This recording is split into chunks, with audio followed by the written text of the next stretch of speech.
I'm a 32-year-old elementary school teacher who built a life for myself after my family cut me off 5 years ago. Last month, I received a frantic call from my sister begging for $150,000 to cover her gambling debts. When I refused to sell my house to bail her out, I never imagined what would happen next. 3 days later, my parents, sister and brother-in-law, broke into my home with baseball bats, destroying my living room and causing $40,000 in damage. What they didn't know was that I had sold the house just one day earlier. Before I tell you how my own family turned violent when I wouldn't bail them out, drop a comment letting me know where you're watching from, and hit subscribe to hear more stories about setting boundaries with toxic families. Growing up in the Lawrence family meant one thing above all: appearances mattered more than reality. My father, Richard Lawrence, built a successful contracting business in our suburban Connecticut town, and my mother, Elaine, dedicated herself to maintaining our image as the perfect American family. Our colonial-style home was always immaculate, our clothes always designer brands, and our problems always carefully hidden behind closed doors. From an early age, it was clear that my younger sister Amy was the favorite. With her natural charm and beauty pageant looks, she embodied everything my mother valued. I was different, bookish, independent, and uninterested in the social climbing that consumed my family. While Amy received dance lessons, cheerleading coaching, and modeling classes, I was largely left to my own devices. This dynamic extended to finances as well. When Amy wanted the latest designer clothes, my parents bought them without question. When I needed money for a school trip or books, I was told to save my allowance or get a part-time job. "Nora needs to learn the value of money," my father would say, while simultaneously handing Amy a credit card for weekend shopping. As we entered our teens, the pattern intensified. When Amy crashed her first car 3 months after getting her license, my parents replaced it immediately. When she maxed out the credit card they gave her for emergencies, they paid it off without consequence.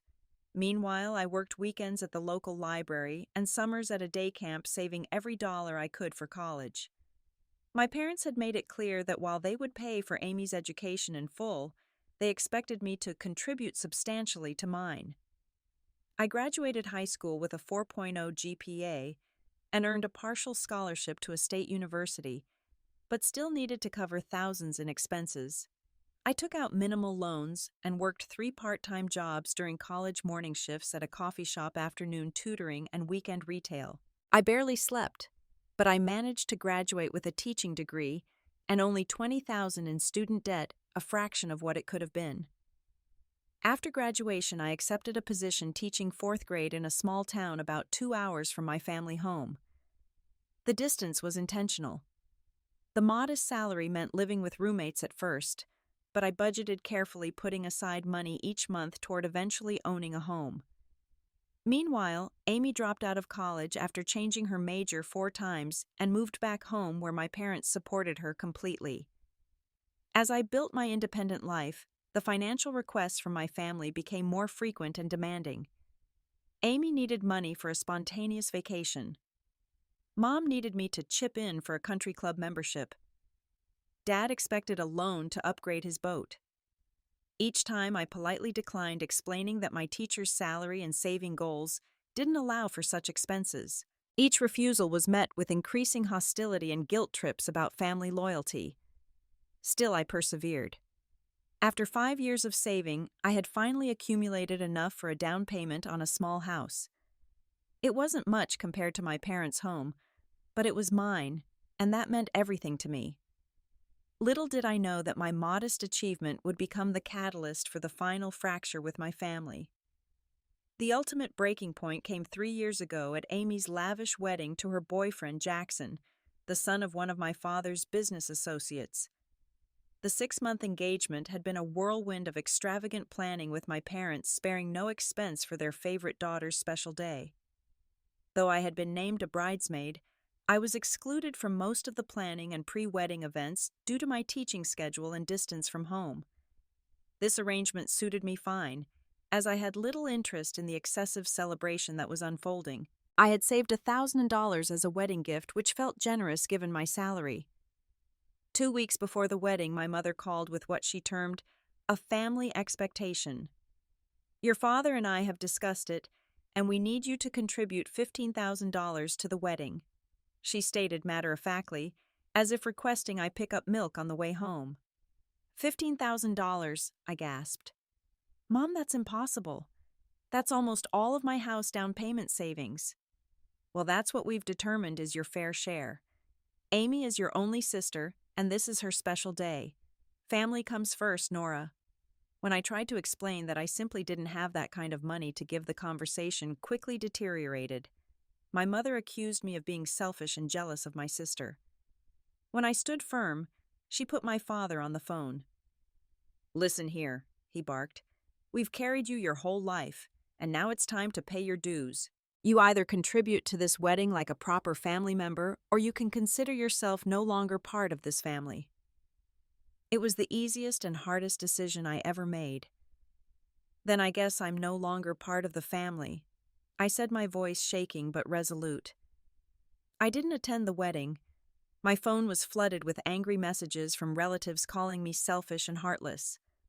Some family friends I had known my entire life unfriended me on social media. It was a complete excommunication from the only family I had ever known. The first year of estrangement was the hardest. Holidays were particularly painful.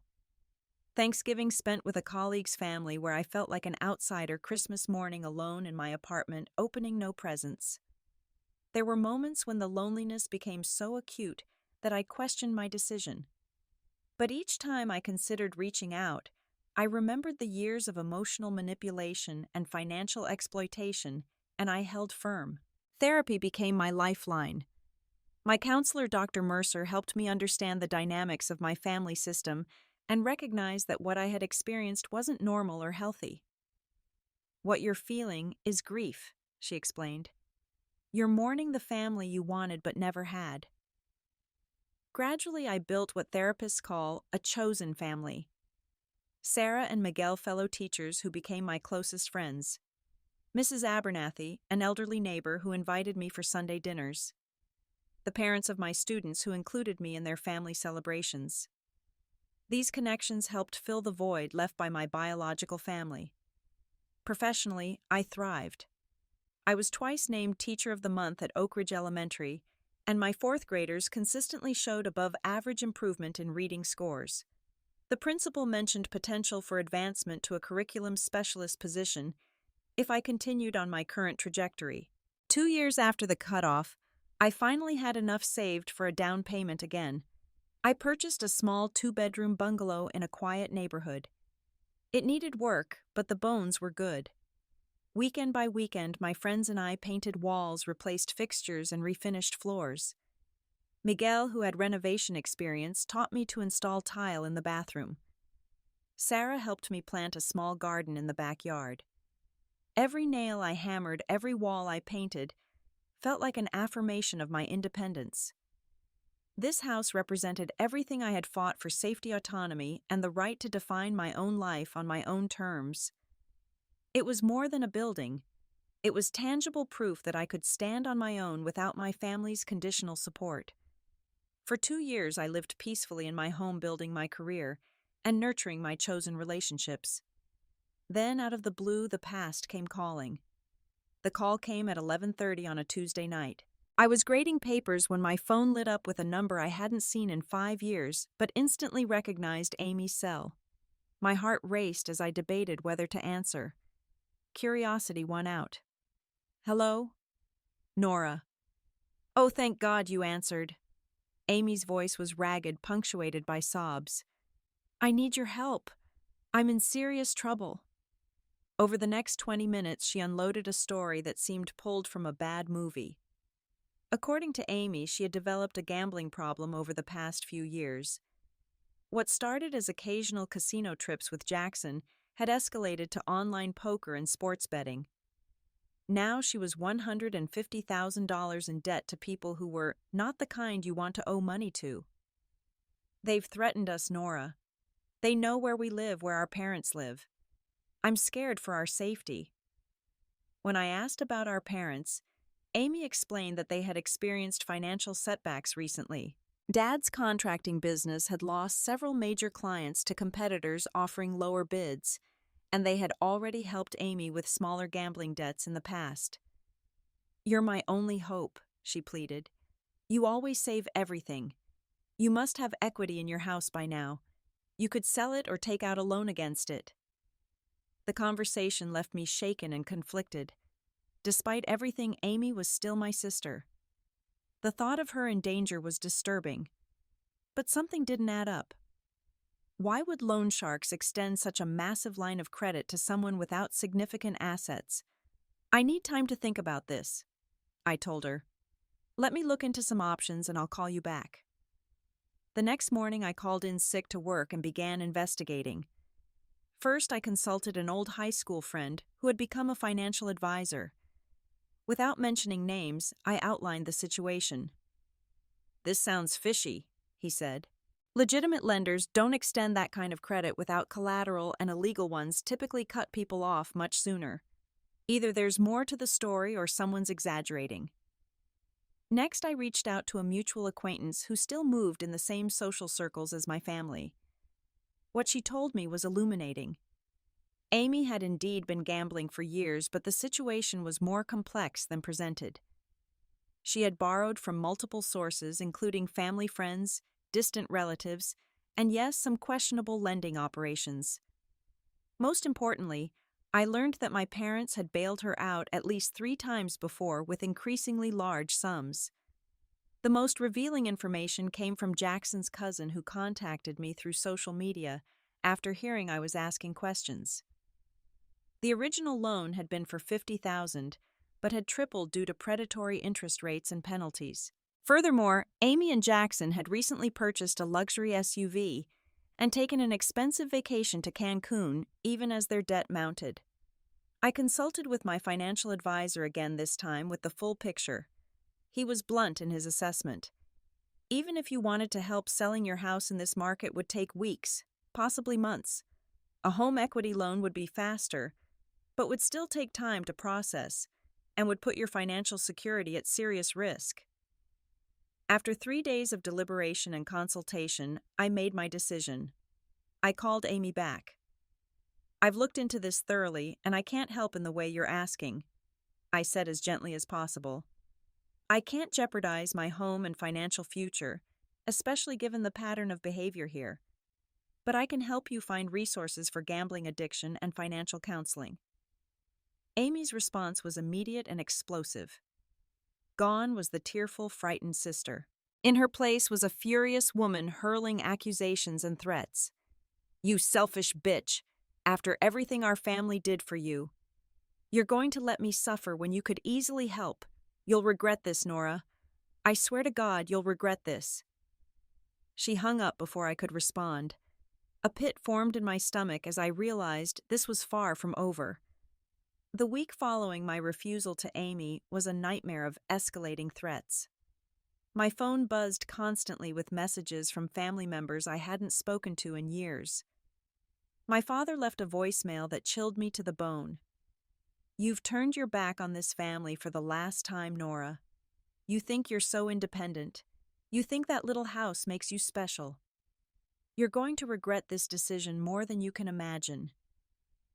My mother's approach was more emotionally manipulative. "How can you sleep at night knowing your sister could be harmed because of your selfishness? This isn't how we raised you. Family always comes first, no matter what. I'm ashamed to call you my daughter." Even Jackson, who I'd only met a handful of times, texted, "Your sister's having panic attacks because of you. If anything happens to her, it's on your head." Sarah and Miguel became increasingly concerned as I showed them the messages. "These aren't just angry family members, Nora," Sarah insisted. "These are explicit threats. You need to file a police report." While I considered my options, a stroke of fate intervened at our school's annual fundraising auction. I was manning the baked goods table when I struck up a conversation with a parent I hadn't met before. Michael Reeves introduced himself as a real estate investor who had recently moved to the area. "The market here is fascinating," he commented while purchasing my homemade brownies. Your neighborhood in particular is seeing some impressive appreciation. The character of those older homes is really drawing buyers looking for something authentic. I mentioned that I owned one of those older bungalows and had renovated much of it myself. Michael's interest was immediately piqued. I've been looking for properties exactly like that.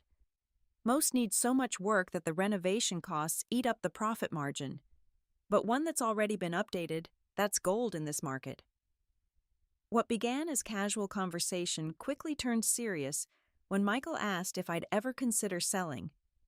When I hesitated, he made an offer that seemed almost too good to be true, 20% above market value, cash deal, flexible closing date. I could close in as little as 7 days with a cash offer, he explained. I specialize in quick turnarounds, and I have buyers already lined up for homes in that neighborhood.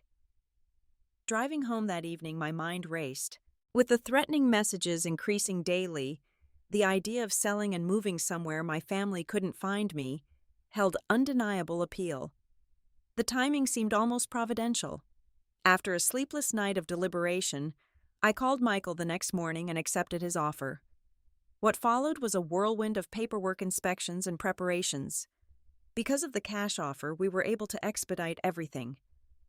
I found a lovely apartment in a secure building across town and began quietly moving my essential belongings. Since the house would be staged for resale immediately, Michael agreed to purchase most of my furniture as part of the deal, saving me the hassle of moving larger items.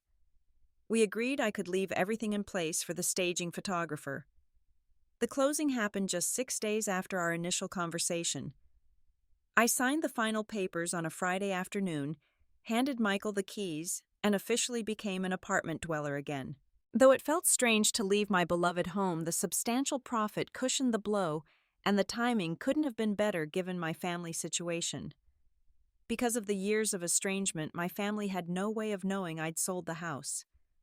No announcements on social media, no change of address cards, no mutual friends to spread the news.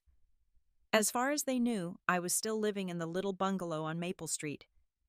This critical detail would prove to be their undoing. The following Saturday evening, I was having dinner at Sarah and Miguel's apartment when my phone rang.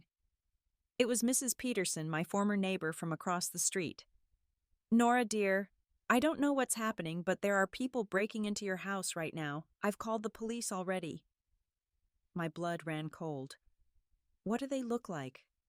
There's 4 of them, 2 men and 2 women. They pulled up in a black SUV and started smashing windows. They have baseball bats, Nora. I think they're destroying things inside. I can hear crashing. "I'll be right there." I said, my voice steadier than I felt. "The police are coming, you said." "Yes, they should be here any minute." "Should I go over there?" "No. Stay in your house, Mrs. Peterson. Don't put yourself in danger."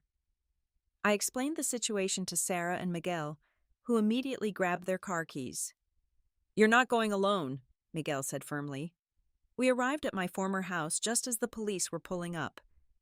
2 officers approached the building with hands on their weapons, while 2 more circled to the back. From my position across the street, I could see broken glass glittering on the front lawn and the door hanging off its hinges. Then, to my absolute shock, I watched as the police led out my father, mother, sister, and Jackson in handcuffs. My father's face was contorted with rage. My mother was sobbing hysterically. Amy looked dazed, and Jackson kept yelling about his rights. Each of them was holding or had dropped a weapon: baseball bats, a crowbar, even a hammer. When the officers allowed me to approach after securing the scene, I was stunned by the destruction. The living room was completely devastated, furniture slashed and broken walls, dented fixtures shattered. Even the hardwood floors I had painstakingly refinished were gouged and damaged. One officer estimated at least $40,000 in damages. "They claimed this was their daughter's house," an officer explained to me. "Said they had a right to be here because it's family property." I shook my head in disbelief. "I'm their daughter, but this isn't my house anymore. I sold it last week." The officer nodded. "That explains why the new owner is on his way over extremely upset. Do you have documentation of the sale?" I pulled up the closing papers on my phone and showed them to the officer. As we spoke, Michael arrived. his face pale as he surveyed the damage to his investment. The confrontation that followed was surreal. As my family was being processed by the police, they caught sight of me standing with the officers. "Nora," my father bellowed, "tell them this is all a misunderstanding. Tell them you gave us permission to be here." "Why would I give you permission to destroy a house that isn't even mine anymore?" I replied, my voice surprisingly calm. My mother's eyes widened. "What do you mean, not yours?" "I sold it last week. This house belongs to Mr. Reeves now. You've just committed breaking and entering, vandalism, and destruction of property against a complete stranger." The color drained from all their faces as the reality of their situation sank in. "You set us up," Amy shrieked. "You knew we were coming." "How could I possibly know you were planning to break into my house with baseball bats?" I asked. "I sold it because I got a good offer, and thank God I did. Look what you were planning to do to my home." As the police finished collecting evidence and prepared to take my family to the station, their bravado crumbled. My father, who had always seemed so powerful and intimidating, suddenly looked old and frightened. "Nora, you have to help us," he pleaded, his voice no longer commanding but desperate. "This is a mistake. We just wanted to talk to you." "With baseball bats," I replied. "I think the police have all they need to understand your intentions." As they were led to the police cars, my mother called out, "You can't let this happen to us. We're your family." I watched silently as the cars pulled away, carrying the people who had once been my world, now strangers who had tried to destroy everything I had built. The legal consequences unfolded rapidly in the days that followed. My entire family spent the night in jail before being formally charged with breaking and entering, criminal trespassing, vandalism, and destruction of property. The combined charges were serious, especially given the significant monetary value of the damage. My phone began ringing almost immediately after they were processed. First my mother, then my father, then Amy, all calling from the police station, begging me to bail them out and hire attorneys. Each time I let the calls go to voicemail, listening to their increasingly desperate pleas. "Nora, please, we made a terrible mistake," my mother sobbed in one message. "We need your help. We don't have money for bail after helping Amy. Please, sweetheart." My father's approach quickly shifted from demanding to bargaining. "I know we've had our differences, but we're still family. Help us now, and we can work through all of this together. I promise things will be different." Amy's messages were the most difficult to hear, alternating between angry accusations and tearful apologies. "This is all your fault for not helping me in the first place. I'm sorry, I didn't mean that. I'm so scared, Nora. Please don't leave me here." After consulting with Sarah and Miguel, who had become my rock through this ordeal, I made the difficult decision to maintain my boundaries. I would not be posting bail hiring lawyers or in any way facilitating their release. This was a consequence of their own actions, and for once they would have to face it without my help. Meanwhile, extended family members I hadn't heard from in years suddenly found my contact information. Aunts, uncles, and cousins called and texted, some pleading for compassion, others hurling accusations about my cruelty and heartlessness. My social media accounts became battlegrounds, with distant relatives posting public condemnations of my abandonment of family in crisis. I ultimately decided to deactivate all accounts, temporarily blocking every family contact in the process. Through all this, Michael Reeves showed remarkable understanding. I met with him the day after the incident to apologize personally for the situation. "I feel terrible that your investment has been damaged because of my family issues." I told him over coffee. He shook his head. "Honestly, Nora, I've been in real estate for 15 years, and I've seen some bizarre situations, but this is definitely a first. It's not your fault." What he said next surprised me even more. "Once the renovations are complete, I'd be happy to offer you first option to rent the house if you want to move back in. Something tells me you put a lot of love into that place." The court proceedings moved quickly, largely due to the overwhelming evidence and my family's initial confession to the police about their intentions. Their defense attorney attempted to argue temporary mental distress due to concerns about Amy's gambling debts, but the judge was unmoved by this explanation. Bringing weapons to someone's home with the express purpose of causing property damage shows premeditation, not temporary distress, the judge noted. During the investigation, Amy's outstanding debts to various creditors came to light, including several with pending legal actions against her. This complicated her case significantly. My parents, with their previously clean records, received 2 years probation, 200 hours of community service each, and were ordered to pay restitution for half the property damage. Amy and Jackson faced more serious consequences: 30-day jail sentences, 3 years probation, mandatory gambling addiction treatment, and responsibility for the other half of the damage restitution. Perhaps most significantly for me, the judge granted a 5-year restraining order against all 4 family members, legally prohibiting them from contacting me or coming within 500 feet of my residence or workplace. As I watched them leave the courtroom after sentencing, I felt no satisfaction or vindication, only a profound sadness for what could have been, and the final acknowledgement that the family I had once known was truly gone forever. 6 months passed, bringing significant changes to my life. I settled into my apartment, which I had decorated with a fresh start mindset, buying only items that brought me joy, rather than reminders of the past. Michael had completed the renovations on my former house, transforming it while still maintaining the character I had loved. True to his word, he offered me the opportunity to rent it, but I declined, preferring the clean break and security of my new building. The emotional aftermath was more complicated than I had anticipated. Despite the clear evidence of my family's destructive intentions, I still experienced waves of guilt and second-guessing. Was there something more I could have done? Should I have helped Amy, despite the pattern of enabling Dr. Mercer helped me work through these feelings in our increased therapy sessions? What you're experiencing is the residue of their conditioning, she explained. They programmed you from childhood to feel responsible for their emotions and problems. Breaking that programming is hard work. I found unexpected support in a family estrangement group that met monthly at a local community center. Hearing stories from others who had made the difficult decision to cut ties with toxic family members normalized my experience and provided practical advice for moving forward. Professionally, I continued to thrive, receiving a promotion to lead teacher that came with additional responsibilities, developing curriculum for the entire 4th grade. The increase in salary was modest but meaningful, allowing me to start rebuilding my savings after the tumultuous year. My personal life blossomed as well.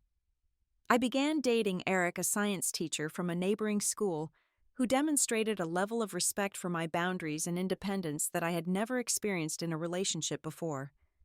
For the first time, I was with someone who valued me for exactly who I was, not for what I could give or do for them. 3 months after the court case concluded, I received a letter from the rehabilitation facility where Amy was receiving treatment for her gambling addiction. Unlike her previous communications, this one contained no requests for money or assistance, only an acknowledgement of her addiction and the harm she had caused. I am learning that my gambling wasn't just about the thrill or the money, she wrote. It was about filling an emptiness I've felt my whole life.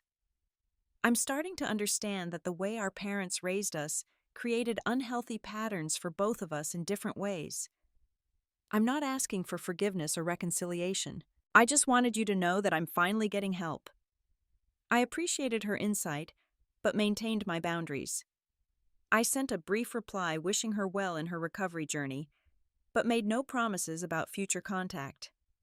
My parents, in contrast, continued to view themselves as victims of my betrayal rather than perpetrators of their own downfall. Through mutual connections, I learned they told a revisionist history in which I had tricked and abandoned them in their time of need. The restraining order prevented direct contact, but their narrative reached me through well-meaning but misguided acquaintances. Rather than fighting this false narrative, I chose to focus on building my new life. I created new holiday traditions with my chosen family, celebrating Thanksgiving with a potluck at Sarah and Miguel's home, and spending Christmas morning volunteering at a local children's shelter before joining friends for dinner. As I reflect on the journey of the past year, I'm struck by how often our greatest growth comes from our most painful experiences. Had my family not escalated to such an extreme action, I might have continued to struggle with guilt and obligation for years. Their break-in, as traumatic as it was, provided the clean cut I needed to fully move forward. I've learned that family isn't defined by blood or obligation, but by respect, support, and love freely given. The people who have stood by me through this ordeal have shown me what true family looks like, and I'm grateful for them every day. I've also learned that sometimes the hardest boundaries to set are the ones that ultimately protect us in ways we couldn't imagine.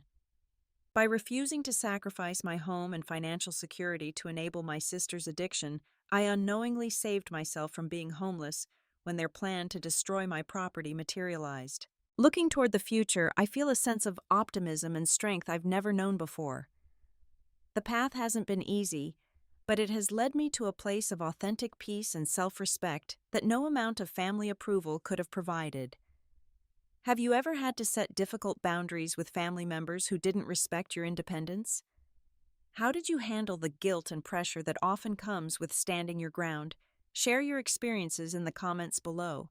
And if this story resonated with you, please like and subscribe to hear more stories about finding strength through difficult family situations. And if you know someone struggling with toxic family dynamics, consider sharing this video with them so they know they're not alone. Thank you for listening to my story. And remember, sometimes the family we choose is more valuable than the one we're born into.